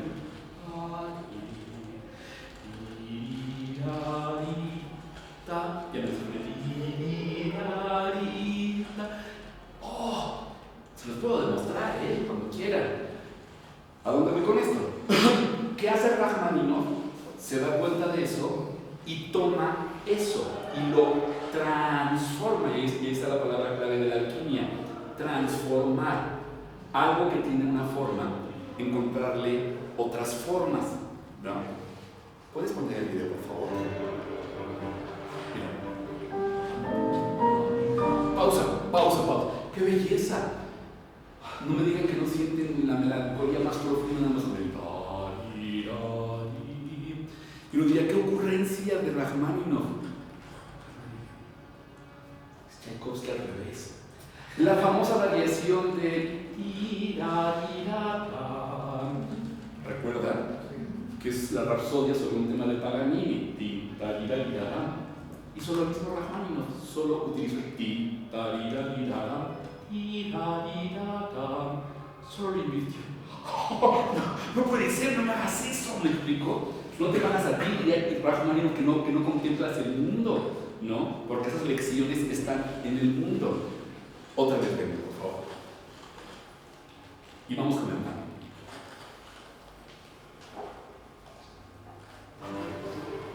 Es bellísimo. Y como en Tchaikovsky. La música fue una de las influencias más importantes en el arte de Vasil Kandinsky. Compositores como Richard Wagner, Alexander Scriabin, Arnold Schoenberg y Modest Mussorgsky influyeron en sus concepciones estéticas así como en sus creaciones. Ahora, importante, eso que digo, recordamos que Wagner utilizó ese recurso, él no lo llamó leitmotiv, pero los estudiosos lo llamaron así. Ejemplo de ello es el uso que en sus dramas musicales hizo el compositor alemán Richard Wagner de una idea musical para representar tanto personajes u objetos como conceptos o emociones. Pausa. ¿No? Es decir, ¿a qué se refiere eso? Una idea musical que puede ser una línea melódica, puede ser un ritmo, puede ser un timbre, puede ser muchas cosas relacionada con una idea extramusical. La idea extramusical puede ser un personaje, puede ser un objeto, puede ser un concepto, puede ser un animal, ¿no? ¿Cuál es el motivo de las valquirias? Ese, ya, ahí está, representada la valquiria, ¿no? Aquí sí hay una alusión extramusical. En Rachmaninoff no había la alusión extramusical, ¿me explico? ¿Qué va a hacer Kandinsky? Devolverle su abstracción a eso en la pintura, pero hay que recordar, y lo hemos dicho, que abstracto significa abstraer de la realidad. ¿Sí me explico? Abstraer no es así que no existe, no, sino de eso que está en la realidad, lo tomo, lo descontextualizo y lo resignifico. Mira, dale, por favor. Recurso conocido con el nombre de leitmotiv. El leitmotiv encuentra su paralelo en las pinturas de Kandinsky en la constante presencia de algunos motivos tomados de la imaginería religiosa del pueblo ruso que tanto influencia en sus primeros cuadros, como la barca, Ahí todavía es San figurativo. Jorge, Ahí es figurativo. Este es un Jorge levantando el dragón. jinetes, Ahí vemos al jinete con su arco. ángeles tocando trompetas, Está clarísimo. entre algunos otros. Pero, esto es abstracto, pero están San Jorge y el dragón, ¿se dan cuenta? Estos motivos Ahí está la evolucionaron a lo barca. largo de su obra, desde representaciones abiertamente Ahí está la barca. figurativas hasta la abstracción de las líneas que los conforman, ¡Wow! ¡Qué belleza, ¿verdad? Ven la como sonrisa de sucede Dayana, en ¿no? el de la barca con frenos, ¿Por qué coño le bajaste, Raúl? una idea de salvación. ¿Ven? Ahora, no es que Kandinsky quisiera que vieras una barca. Kandinsky percibe la belleza de la figura de la barca como si percibieras la belleza de la figura de una flor, por ejemplo, ¿no? Y la abstrae y la desarrolla en muchos de sus cuadros. Él sabe perfectamente bien que esa idea va a penetrar, porque también es toma de Wagner, ¿no? Va a penetrar en lo profundo del inconsciente y algo te va a mover. Porque la belleza de la figura de la barca no solamente es por la figura de la barca, sino porque la barca representa como un vehículo que flota sobre el agua, ¿me explico? O sea, hay una serie de relaciones muy profundas en esto. Sí me voy explicando, ¿no? Ok. Sí, creó su propia iconografía. Exactamente. Así como otro artista. Exactamente, eso es. Él crea su propia iconografía basada en una serie en un repertorio de figuras, ¿no? Y seguramente habían visto los cuadros que mostré aquí, pero no habían detectado el tema de la barca. A lo mejor se habían dado cuenta de que había como ciertas constantes, pero ahora entendemos por qué están esas constantes. Dicho de otra manera, si uno no entiende, si uno no conoce esa gramática visual de Kandinsky, te pierdes en los cuadros, ¿no? No sabes cómo hacer la lectura del cuadro. Tiene una reflexión. Sí, se pensaba en... Qué resumido. No, se pensaba en algo que dice Ortega y Gasset, no me acuerdo si en Meditaciones del Quijote, que vino mucho a la mente ahorita que usted hablaba, porque él dice, por ejemplo, él habla de cuando contemplamos un jardín a través de la ventana de una casa, ¿no? ¿Cuándo contemplamos qué? Un jardín a través de la ventana de una casa, pero que dice cuándo nos tenemos que ver el vidrio. Exacto. que es lo que normalmente es con el arte nos fijamos en lo que no en el vehículo que nos lleva a contemplar otra cosa, nos fijamos en lo que nos lleva a contemplar. Así es. El a través de, lo vamos a desarrollar porque tiene que ver con los temas. Mira, pon el siguiente video, por favor, ya que tenemos estas herramientas. Vamos a video 2.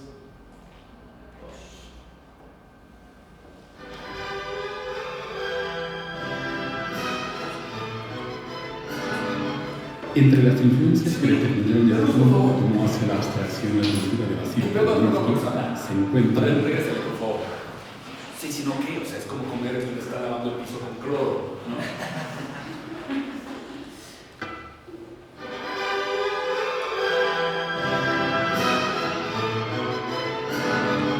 Entre las influencias que determinaron el rumbo que tomó hacia la abstracción la pintura de Vasily Kandinsky se encuentran, en primer lugar, el asombro que le provocó la contemplación de uno de los cuadros de la serie Almiares del pintor impresionista francés Claude, en el que el tema representado, un montón de heno, es solo un medio para generar en el espectador sensaciones luminosas a partir del color. En segundo lugar, el contacto con la teosofía, corriente de pensamiento cuya principal representante, la escritora, ocultista y teósofa rusa Elena Blavatsky, sostenía que todas las cosas que constituyen el universo no son más que distintos aspectos de una inmensa unidad espiritual. Y en tercer lugar, el descubrimiento, al asistir a una representación de la ópera Lohengrin de Richard Wagner, de su capacidad para experimentar sensaciones de luz y color a partir de estímulos sonoros, condición conocida como sinestesia.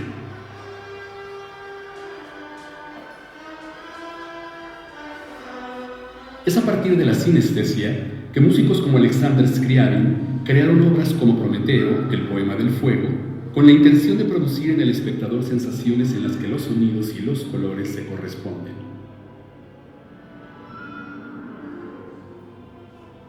De la misma manera, en su libro De lo espiritual en el arte, Kandinsky plantea una serie de relaciones entre los colores y las formas, por un lado, y los sonidos, por el otro. Por ejemplo, propone que el rojo cinabrio tiene el sonido de una tuba y el violeta el del corno inglés. El verde se vincula con los tonos tranquilos, alargados y semiprofundos del violín, mientras que el amarillo suena como una trompeta. Para Kandinsky, entre el pintor y aquel que contempla sus cuadros se establece una relación similar a la del pianista con su instrumento, en la que el color es la tecla, el ojo es el martinete y el alma es la multitud de cuerdas en el interior del piano. Así, el artista es la mano que, mediante una tecla determinada, hace vibrar el alma humana.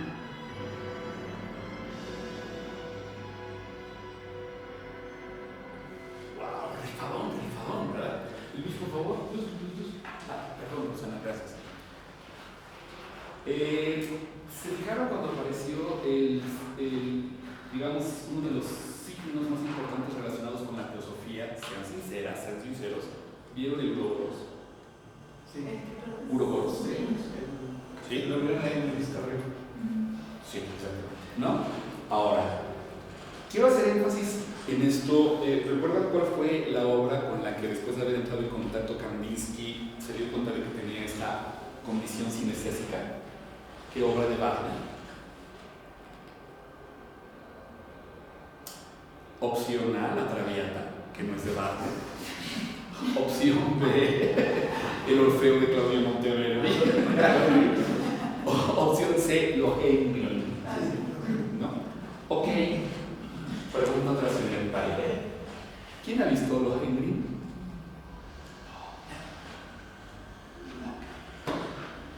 Ese es el problema. ¿Qué es exactamente? ¡Ay, Dios mío! ¿Qué voy a hacer? A ver, si después de esto no les dan ganas de ir a ver Lohengrin de alguna u otra manera, también ya. Los voy a borrar de Facebook, se acabó. No podemos hacer más, ¿no? A ver, ¿por qué es importante? Sabemos que Wagner ha sido el único compositor que escribió tanto los libretos de sus óperas y dramas musicales como la música, ¿no? Lo cual es así, todo un poco, ¿no? No vamos a hablar ahorita de Wagner como persona porque ya sabemos que fue un verdadero hijo de hecho, ¿no? Estamos hablando del artista. Pero lo que comienza es lo siguiente. Wagner estaba plenamente consciente de que los libretos tenían que tomar como punto de partida mitos y leyendas, adelantándose al pensamiento junguiano por la capacidad de penetración del mito y de la leyenda en el terreno de los arquetipos, ¿no? Del inconsciente colectivo. ¿De qué trata Lohengrin? Ok, tenemos a una mujer llamada Elsa, hija del duque de Brabante, ¿no? ¿Saben dónde queda Brabante? En las Amazonas, ¿no? Ok, no, queda en lo que ahora sería Bélgica, ¿no? Elsa es hija del duque de Brabante. Tiene un hermano llamado Godofredo. Durante un paseo por el bosque, Godofredo se pierde, desaparece. Ya desde aquí debería estar traduciendo los símbolos. El bosque es el inconsciente, ¿no? Se pierde Godofredo. Elsa regresa a palacio. Se me olvidó aclarar que para ese momento el duque de Brabante ya había muerto. Godofredo es el heredero del duque de Brabante, pero de pronto desaparece en ese paseo por el bosque. Elsa es acusada por el conde del Ramundo de ser la responsable de la muerte de Godofredo. El conde del Ramundo considera que Elsa lo asesinó con la intención de quedarse ella con el ducado de Brabante, ¿no? La acusa frente al mismísimo rey Germano y siguiendo las reglas, digamos, de la religión, el rey Germano pide que se nombre un campeón que defienda a Elsa. De acuerdo a la ley divina, un caballero que mienta no puede vencer a un caballero que maneje la verdad. El Ramundo tiene que defender su palabra y a ver quién dice yo me aviento el tirito por Elsa, ¿no? Se lanza el bando y nadie quiere defender a Elsa. Se lanza una primera vez. Toda la escena se desarrolla al lado del río Escala. ¿Saben dónde queda el río Escala? El Mississippi, ¿no? No, de Europa. Se desarrolla junto al río. Se lanza una primera vez el bando, nadie defiende a Elsa. Se lanza una segunda vez el bando, nadie quiere defender a Elsa, porque todo el mundo considera al conde del Ramundo como una persona honesta, recta y piensa que por alguna razón de peso acusa a Elsa, ¿no? Se lanza una tercera vez el bando y al ver que nadie sale, Elsa desesperada se arrodilla y dice que en sueños, y otra vez importante la idea del sueño entendido como ese plano de la inconsciencia en el que uno entra en contacto con revelaciones trascendentes, Elsa dice que soñó como por los aires venía un caballero de armadura resplandeciente tirado por un cisne, ¿no? En un vehículo tirado por un cisne, y que él la defendía. En ese momento todos dicen, no, ahí de la misma cofradía que mi querido Silvino, y cuando medio mundo ya da por perdida a Elsa, en ese momento se opera el prodigio. Por el río viene una enorme barca tirada por un enorme cisne y sobre esa barca un caballero de armadura resplandeciente. ¿Qué está pasando aquí? El caballero desciende, despide al cisne, el cisne regresa por el río, ¿no? El caballero se presenta y le dice a Elsa, yo vengo a defenderte, ¿no? Papuchón además el muchacho, ¿no? Y entonces el caballero le dice a Elsa, sin embargo, para poder defenderte tienes que permitirme varias cosas. La primera, que si yo gano, ¿no? Serás mi esposa. Y Elsa, sí. Bueno, aunque pierdas. Y entonces le dice, pero si nos casamos tendrás que prometerme que nunca me vas a preguntar mi nombre ni mi estirpe, ni mi origen. Y no vas a revisar mi celular jamás, ¿no? Elsa le dice, bueno, sí, ¿no? Acepta, se lleva a cabo el combate. Este caballero le rompe todo lo rompible al conde Terramundo, me explico, y todo el mundo está feliz porque Elsa ha salido victoriosa, ¿no? El duque Terramundo, junto con su esposa, Ortruth, que es una maga, son expulsados del reino, son desterrados.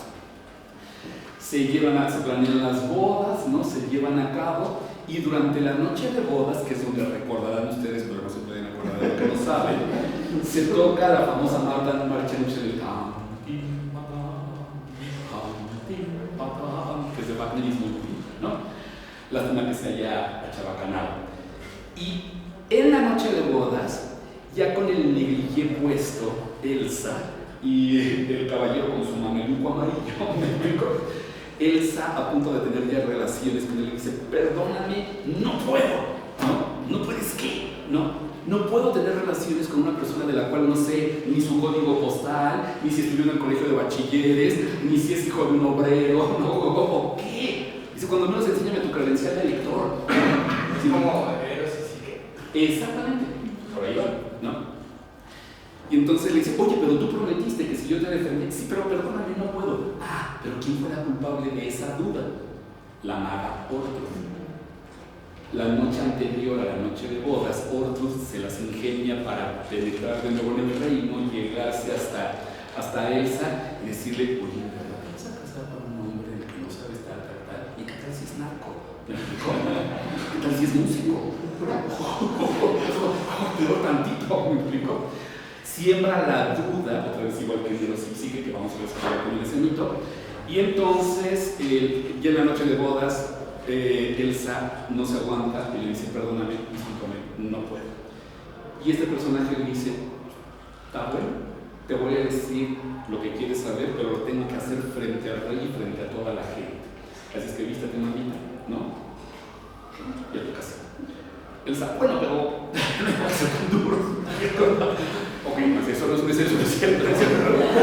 El chiste es que se reúne el rey, el pueblo, todos, y aparece este tipo otra vez súper papucho con su traje, ¿no? Su armadura resplandeciente, y le dice frente a todos: mi nombre es Lohengrin, ¿no? Soy un caballero del Santo Grial, provengo ni más ni menos que del castillo del Grial de Montsalvage, ¿no? Soy hijo ni más ni menos que de Parsifal, rey del Grial. Ya está la pobre de Elsa, ¿no?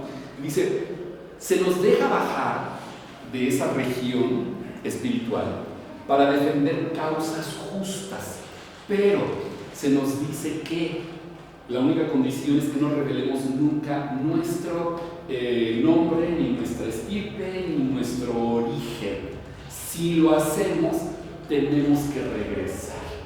Y él se dice: bueno, hago mis maletas solos, ¿no? Y entonces en ese momento aparece el cisne otra vez sobre el río, ¿no? Llega, se sube Lohengrin. En ese momento el cisne se transforma en Godofredo. Resulta que Godofredo había sido transformado en cisne por las artes de la maga Ortruth. Lohengrin se va y se queda llorando su desgracia Elsa. ¿Se entiende el contenido alquímico? ¿Sí o están fingiendo? Se me hace que están fingiendo, ¿no? A ver, recordemos una cosa. La importancia de la duda, ¿no? Elsa experimenta duda. Elsa es el equivalente a psique. Elsa y psique son el equivalente al alma. ¿Quién siembra la duda en el alma? Ortruth, la maga, es decir, ese conocimiento oscuro, ese conocimiento material, me explico, porque fue además Ortruth la que convenció a su esposo Terramundo de que acusara a Elsa, llevada por el deseo de que Terramundo, al vencer a Elsa, alcanzara el reino, el ducado de Brabante. No dijo: oh, interesante, ¿no? El cisne, por lo general, es una representación de Cristo, ¿no? ¿Quién trae a ese caballero? Cristo, ¿no? Pero resulta que ese caballero había sido, era Godofredo, pero transformado en cisne, ¿me explico? ¿Qué sucede con Godofredo?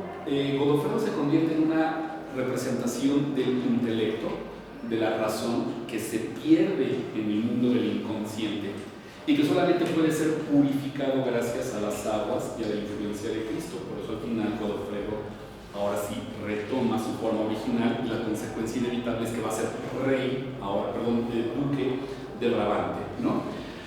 El elemento importante, insisto, es el de la duda, ¿no? Ahora, ¿a dónde voy con esto? Es una ópera, además, todavía esta es ópera, no es drama musical. Es una ópera maravillosa. ¿Puedes poner de nuevo? Se dieron cuenta de algunos elementos importantes. Recordarán que ese es el preludio al acto tercero. Entre las influencias que el preludio al acto tercero de la abstracción, la pintura de Vasily Kandinsky se encuentran, en primer lugar, el asombro que le provocó la contemplación de uno de los cuadros de la serie Almiares, del pintor impresionista francés Clooney. Quedamos que lo que menos les importaba a los impresionistas era el objeto, sino provocar sensaciones luminosas, pero a partir del color, ¿no? Eso es lo que de entrada impacta en Kandinsky. Kandinsky no se queda mirando el dedo, ve más allá del dedo, sigue mejor. Donde él es solo un medio para generar en el espectador sensaciones luminosas a partir del color.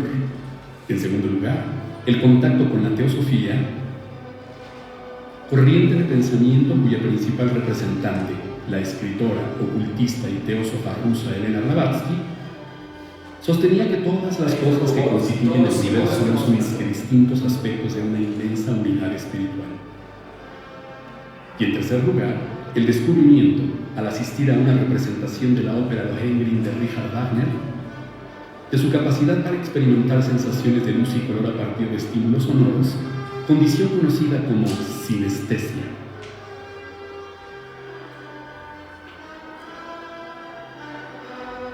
Es a partir de la sinestesia que músicos como Alexander Scriabin crearon obras como Prometeo, el poema del fuego, con la intención de producir en el espectador sensaciones en las que los sonidos y los colores se corresponden.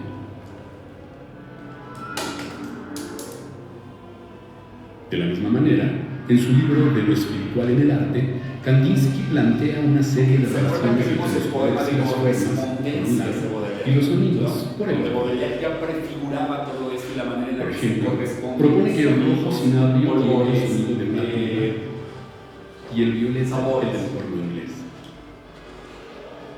El verde se vincula con los tonos tranquilos, alargados y semiprofundos del violín, mientras que el amarillo suena como una trompeta. Para Kandinsky, entre el pintor y aquel que contempla sus cuadros se establece una relación similar a la del pianista con su instrumento, en la que el color es la tecla, el ojo es el martinete y el alma es la multitud de cuerdas en el interior del piano. Así, el artista es la mano que, mediante una tecla determinada, hace vibrar el alma humana. Wow. Digo, todos esos cuadros que son de esa época y que todavía tienden a la figuración, Lantos, por favor, sí. Son muy importantes porque decía que hay que saber leerlos. Es decir, sí, todavía es figurativo, pero hay que trascender la figuración. Lo que busca la alquimia es precisamente eso, el mundo está ahí, pero ir más allá precisamente de lo figurativo, digamos, del mundo. ¿Qué es lo difícil de los cuadros de Kandinsky? ¿Qué tendría que hacer la gente? Y lo voy a decir así. ¿Qué tendría que saber la gente para poder enfrentarse a un cuadro de Kandinsky? Imagínense que esa fuera la única pregunta de su examen profesional en un curso de alquimia. Su lenguaje, lo que simboliza. La forma. Te vas acercando, pero ¿qué tendría que saber? Recuerden una cosa, dijimos aquí claramente que hay una diferencia entre conocer y saber. ¿Lo dijimos? ¿Lo dijimos? Sí. Dijimos que conocer tiene que ver con el dato. Saber viene de haber probado del sabor de la cosa, ¿no? Haber probado del sabor de la cosa. Saber implica tener la experiencia de, ¿no? ¿Qué tendría que saber?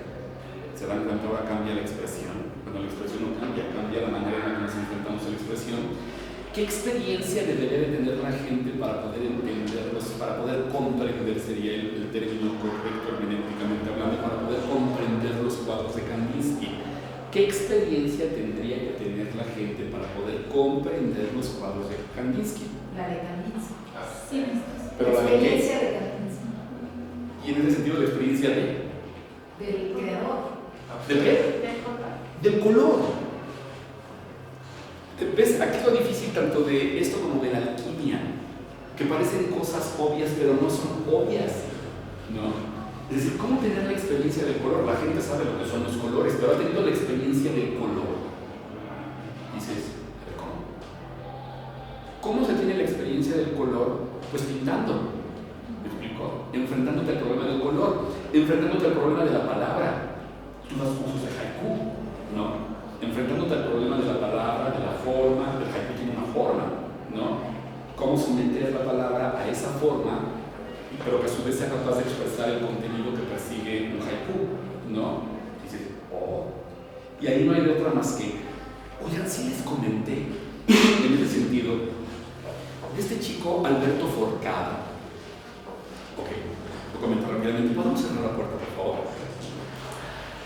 Alberto Forcada es o fue, no lo sé, un chico que a los 15 años publicó su primer libro de poemas, de pequeños poemas, eran casi como haikus, ¿no?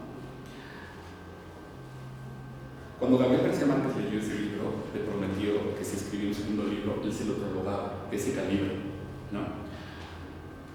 Tuve la oportunidad de leer ese libro, casi me desmayo. Yo decía, no es posible que un chico de 15 años tenga esa visión. ¿Por qué tenía esa visión además? Porque ustedes recuerdan el antiguo café de la Gandhi de Miguel Ángel de Quevedo. No la nueva Gandhi, sino lo que ahora ya no existe. Digo, ahí está el edificio, es una bodega nada más, pero ahí, en esa Gandhi, en la parte de arriba, había un café donde se reunían escritores, gente se reunía a jugar ajedrez, era fantástico ir ahí a tomar café, ahí, a ese café de la Gandhi, ¿no? Y todos los días, de tal hora a tal hora, estaba este chico Alberto Forcada sentadito en una mesa, escribe y escribe, rompiendo páginas, escribe, con una disciplina brutal. Esa disciplina se reflejaba en el contenido de sus pequeños poemas. Recuerdo que tenía uno que decía, la cebolla no es otra cosa que una lágrima embarazada. ¿Qué está pasando aquí? Me explico. Tenía otro muy simple que decía, abuelita, déjeme unas arrugas. Tenía otra que decía, penumbra, luz con sueño.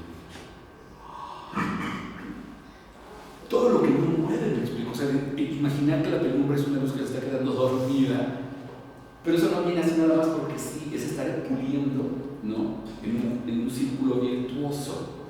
¿Qué haces? Tomas a la palabra. ¿Qué haces? Tomas el color, me explico. O sea, por ejemplo, ahí se manejaba no cualquier rojo, el rojo cinabrio. Pero si le preguntas a la gente, y lo vimos la clase pasada, explicábamos que la rubedo recibe ese nombre, es decir, rojo, no solamente porque ya en una época tardía se refiera a la sangre de Cristo, sino porque originalmente se refería al cinabrio. ¿Qué es el cinabrio? Sulfuro de mercurio. ¿Qué implica el cinabrio? La fusión del azufre y del mercurio. ¿Cuál es el color del cinabrio? Bueno, ahorita pasamos una imagen, ¿no? Mira, regresa ahí. Ahora si le regresamos, quitamos esto, por favor. Quitamos esto. Y regresamos. ¿Cuál es el color del cinabrio? Rápido. Dale.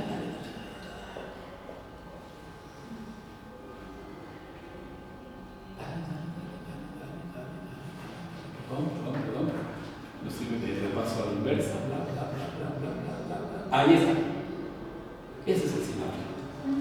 ¿Me explico? Ese es el sulfuro de mercurio, cinabrio. No es cualquier rojo. Por eso a la rubedo, a la etapa con la que culmina el proceso alquímico, se le da el nombre de rubedo. No cualquier rojo era el que concebía Kandinsky como, ¿no? Y que despertaba cierto color, ¿no? El color de la tuba, por ejemplo, el que le evocaba el color de la tuba. Ahora sí, adelante, por favor. Porque ahora quiero llegar a esto. Vamos bien hasta aquí. Perdón que me detenga tanto, pero es que estamos en el problema, uno de los problemas fundamentales de la alquimia. ¿Cómo romper con la estructura? ¿A qué me refiero con esto? En la alquimia se dice que entonces uno tiene que trabajar con cada uno de los metales. Y lo primero que nada es extraer de los metales el azufre y el mercurio. Separar de cada uno de los metales el azufre, el mercurio y la sal. Pero si hemos visto que los metales no son más que aspectos de nuestra constitución psíquica, por ejemplo, si el metal, el cobre, que está relacionado con dentro, representa solo un aspecto de nuestra constitución psíquica relacionada con el amor y con las formas del amor, lo que estás como sí, que no se me vaya a ir esto, ¿no? ¿Qué tengo que hacer con el amor?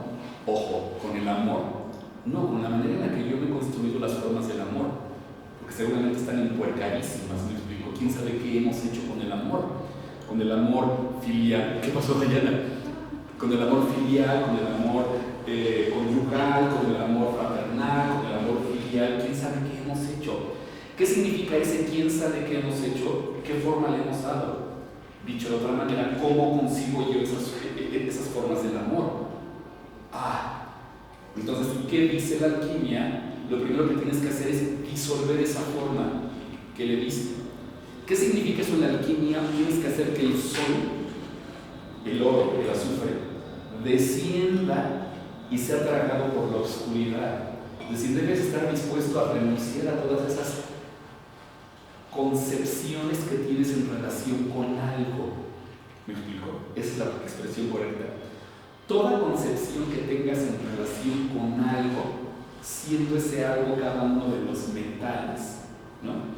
Por ejemplo, si pensamos en Marte, ¿cuáles son tus concepciones de lo que debería de ser la lucha por alcanzar algo? ¿No? El combate, el aspecto guerrero. Uno pensaría, pues sí, ahí está. No, tú le has dado una forma. ¡Wow! Lo primero que tendrías que hacer sería llevar a la conciencia cuál es esa forma que le has dado, para disolver esa forma y atreverte ahora a renacer, a que eso renazca con una forma nueva. ¿Me explico? Poco a poco vamos a llegar a eso. Pero lo que me interesa es esto. Con cada uno de los metales, insisto, se hace ese trabajo. Primero, de construir, como lo que hace el otro, regresar a ese estado de inocencia donde me quedo nada más con los sonidos, y a partir de eso, comenzar a construir otra forma. ¿Qué otra forma? La forma que ahora el espíritu le da a las palabras. ¿A dónde voy con esto? Hemos comentado muchas veces que, pongámoslo de esta manera, va a ser crucial. Pensemos en la forma del oído. Sabemos que el oído, si llevaron una buena clase de anatomía, fisiología y higiene, lo hemos dicho, se divide en oído externo, oído medio, oído interno, ¿no? Sabemos que el oído externo es el pabellón principalmente de la oreja y llega hasta la membrana del tímpano. Sabemos que el oído medio, en el oído medio se encuentra el martillo, el yunque y el esternón, esos tres pequeños huesecillos que entran en vibración, ¿no? Y eso es el oído medio. Y después en el oído interno está el famoso caracol o laberinto. Es en el caracol o laberinto donde esos sonidos se convierten en impulsos nerviosos que llegan al cerebro y el cerebro los interpreta como sonidos. Es muy fácil pensar, wow, qué forma tan increíble la del oído. Claro, uno diría, sí, pero ¿qué le dio esa forma? Alguien diría, mamá naturaleza. Sí, pero ¿por qué le dio mamá naturaleza esa forma si no fuera el resultado de un juego, de un círculo virtuoso entre lo que necesita ser escuchado y aquello que va a escuchar lo que necesita ser escuchado? A ver cómo. ¿Sí me voy explicando? De tal manera que el oído se convierte en un reflejo de aquello que necesita ser escuchado. ¿Se dan cuenta del asunto? La pregunta sería también, ¿por qué vemos como vemos? O sea, el ojo es fantástico, ¿no? Porque algo necesitaba ser visto, si lo queremos plantear de esa manera, Y ese algo que necesitaba ser visto, y si quieren plantearlo a nivel darwiniano, funciona. Ese algo que necesitaba ser visto a través de un proceso de selección natural va quedándose con o eliminando aquello que no le sirve para ser visto. Lo mismo hacemos a la hora de crear. Tengo una imagen de algo y digo, ¿qué me sirve y qué no me sirve para darle forma a eso? Me quedo con aquello que me sirve para darle forma.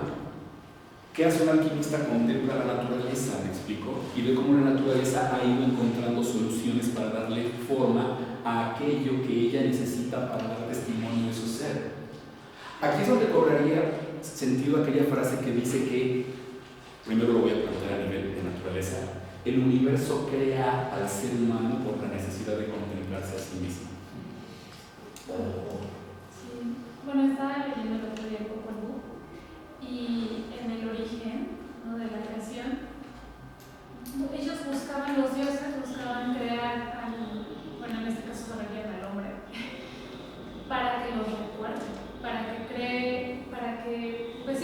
recuerde. Para que los veneren, para que los adoren. Desarrollé toda una conferencia sobre eso en el profesor Juana. Voy a esto. Es una constante en los libros sagrados, una constante arquetípica, el hecho de que hay una sucesión de creaciones. Por ejemplo, en la teogonía de Hesíodo se habla de 5 creaciones. En el mundo mesoamericano mexica se habla de 5 soles. En el Popol Vuh se habla de varias creaciones. En la mayoría de los libros sagrados se habla de esas creaciones. Y yo diría, ¿qué es lo que tienen en común? Lo que tienen en común es que cuando los dioses, por lo general, eliminan sus creaciones o alguna de sus creaciones, es porque la creación no les sirve a ellos para ser adorada. Es decir, los hombres, la humanidad se olvida de adorar a los dioses, ¿me explico? Y entonces los dioses destruyen la creación. Pero nadie va más allá del aspecto literal. Lo que desarrollaba en esa conferencia es ¿dónde están esos dioses? Son arquetipos. Cuando uno se olvida de esa vida arquetípica que lleva en el interior, los arquetipos buscan manifestarse a la conciencia y si uno los reprime o los niega, se cobran la factura. ¿Me explico? Y esas formas arquetípicas terminan destruyéndolo a uno por no adorarlas, por no reconocer que son parte de nuestra complejidad. ¿Me explico? Dices, ¡oh, qué interesante asunto! ¿Se dan cuenta? Es decir, ahora podríamos decirlo de esta manera. Los arquetipos crean nuestra conciencia por la necesidad de que los contemplemos. El universo crea al hombre por la necesidad de contemplarse a sí mismo, al ser humano por la necesidad de contemplarse a sí mismo. Si lo llevamos a un plano teológico, se diría, yo sé que esto puede desatar todo tipo de discusiones, Dios crea a su criatura por la necesidad de contemplarse a sí mismo. ¿Me explico? Alguien diría, Dios crea por amor, porque es un acto de creación. Sí, efectivamente. Pero ¿quién va a dar testimonio precisamente de ese acto de creación? La criatura. Si no, no hay nadie. Exactamente. ¿No? Ahora, ¿a dónde voy con esto? Regresamos al ejemplo del oído y del ojo. Uno pensaría, claro, solamente alguien que no sepa nada de evolución, que escuchamos, como escuchamos, pues porque sí, no, fueron millones de años de una evolución y un proceso para que el oído tomara esa forma que fuera capaz de escuchar aquello que quería ser escuchado. Aquello que quería ser escuchado no por el oído, sino al espíritu que necesita ser escuchado. ¿Me explico? Y entonces, de alguna manera, el oído refleja las características de aquello que quiere ser escuchado. ¿Lo voy explicando? ¿A dónde voy con esto? Cuando se habla entonces de la palabra y de que Dios utiliza el verbo, es porque la palabra es un reflejo precisamente de aquello que necesita ser dicho, que necesita decir. La palabra en nosotros debería de ser utilizada para escuchar aquello que aquel que creó la palabra necesita decir. Pero nosotros hemos pervertido la palabra porque ahora la convertimos en algo que solo nos permite escuchar lo que nosotros queremos escuchar de nosotros mismos. Es decir, la palabra debería de reflejar al creador de la palabra, pero nosotros utilizamos la palabra para reflejarnos a nosotros mismos. Ahí se pervierte el proceso. que necesitamos de construir la palabra, como lo hace mi logro, quitarle todo aquello con lo que la hemos contaminado, quedarnos con la esencia, Kandinsky diría así, forma y color, ¿no? Y a partir de esa forma y color, dejar que ahora el espíritu habite la forma y el color para que exprese lo que siempre había querido expresar. De hecho, quiero insistir, pues así surge el lenguaje hasta donde podemos imaginar, ¿no? Por la necesidad que tiene el ser humano de expresar lo que es su esencia, es decir, la esencia de la comunicación.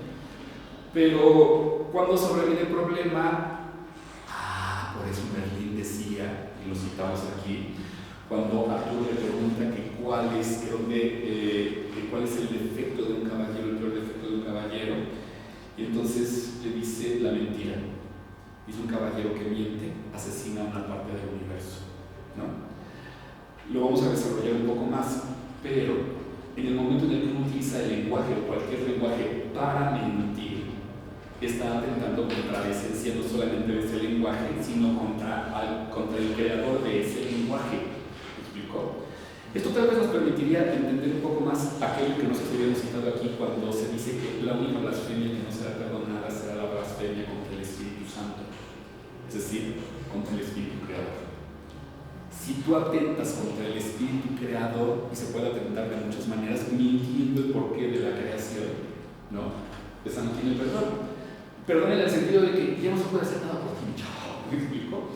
O sea, aunque se otorgue como gracia el perdón, tú no la puedes tomar porque no puedes concebir en qué consiste esa gracia. Tú mismo has renunciado a esa gracia. ¿Me explico? ¡Oh, qué terrible asunto! ¿No? ¿Sí lo voy explicando? Ok, entonces, o sea, cada metal tiene que entrar en las fases de Nigredo a exacto, eres un iniciado. Silvino, hasta me son dando ganas de seguir tus enseñanzas.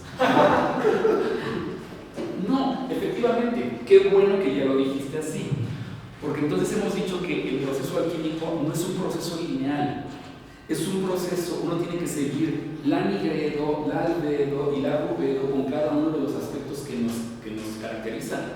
¿Me explico? Lo voy a poner ahora de esta manera, tal vez sea más comprensible. Pensemos en la música, ¿no? A lo mejor eres una vara tocando escalas, pero has descuidado los arpegios. Entonces tienes que equilibrar escalas con arpegios. Y sabemos muy bien que en la medida en la que estudies arpegios, tocarás mejor escalas y viceversa. Pero a lo mejor has descuidado las terceras dobles. En la medida en la que te ejercites en las terceras dobles, vas a reforzar todo lo demás. Escalas de tu técnico es un metal. Y con cada metal tienes que llevar a cabo este proceso. Sextas, octavas, ¿no? Con distintas articulaciones. ¡Wow! Ese es el meollo del asunto. Con cada metal tienes que seguir el mismo proceso. Es decir, cada metal tiene que ser reducido a calcinación.